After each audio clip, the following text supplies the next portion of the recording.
தென் மாவட்டங்கள்லலாம் நெறைய இடத்துல வந்து தூத்துக்குடி சைட்லாம் பயங்கரமா மழை பெஞ்சிட்ருக்கு போல. ஆனா, தஞ்சாவூருக்கு வந்து மழை இன்னைக்கு பெய்யுன்ற மாரி சொல்லியிருக்காங்க.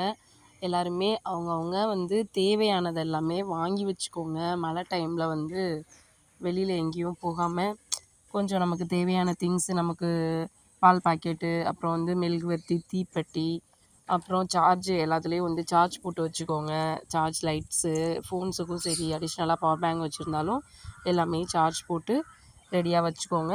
கொஞ்சம் தேவையான ப்ரெட்டு அந்த மாதிரி ஐட்டம்ஸ்லாம் நம்ம காய்கறிகள், அப்புறம் வீட்டுக்கு நம்ம யூஸ் பண்ணுற ஒரு ஒரு 4 டேஸ்க்கு தாக்கு பிடிக்கிற மாதிரி உள்ள எல்லா திங்ஸும் நம்ம வாங்கிட்டு வந்து வச்சுக்கிறது நமக்கு வந்து சேஃப். ஏன்னா, திடீர்னு ஒன்று இல்லைன்னு சொல்லிட்டு மழை பெய்யும்போது நம்ம வெளியில் முடியாது. ஸோ, அதனால் அந்த ஒரு 4, 5 நாளைக்கு தேவையான திங்ஸ் வந்து எல்லாம் வாங்கிட்டு வந்து ப்ரிப்பேர்டாக எல்லாம் வச்சுக்கிட்டிங்கன்னா சேஃபாக இருந்துக்கலாம்.